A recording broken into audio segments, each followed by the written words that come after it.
I first started coming to church when I was really young. My older brother, one of his friends, invited our whole family to come. I was kind of like coming, but I didn't know like what the real purpose was for it, for like who I was kind of coming for, like what I was doing when I kind of came, because I was kind of just in it, just hearing it, but not really processing or like taking it in and like what it actually meant. And then as years went on, we heard about Wagon Train when I was in 5th grade, and me and my best friend went together, and there was one night there where you could give your life to God. And I was just kind of confused on like what that actually meant, and I saw her do it. And when she came back that night to us, I saw how much she was like happier and how like that just completely changed her.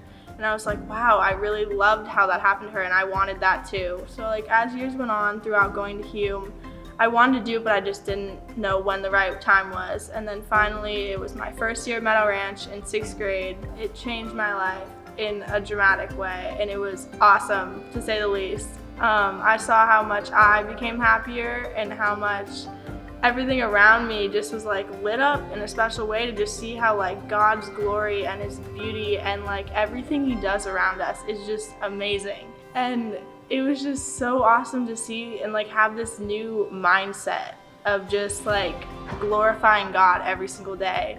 And it's just been awesome, and like my life has changed, like I've said, dramatically. Just recently, I was scrolling through social media and I saw this post that talked about like God's love and how it was unconditional, and I really wanted to post it on my story, but I realized that there was something in the back of my mind that was like, oh, what about that person that follows me? Like, what are they gonna think when I post this?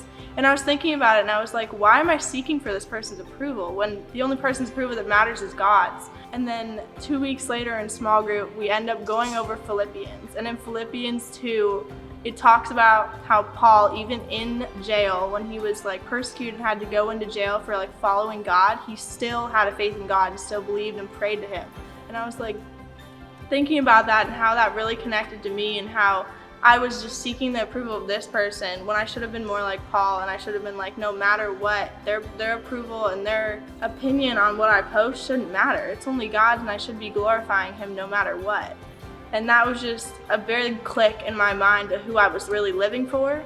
And I was just like, I shouldn't be living for them. They're not someone that's gonna be beneficial in like the next years of my life, but I know that God will be with me no matter what. He is honestly the one that we should be living for, and not like seeking someone else's approval. So I really do encourage you guys to like step back. Like, where are you guys in your faith? And like see like if you want like a group around you to like help you like stay guided and like what you want to do in your faith and like who you want to be. Like, join a small group. I'm in a great small group, and they have helped me tremendously. And just like knowing that each week I get to see them and like talk about God and kind of get like refounded and like have a foundation for that week, it's amazing.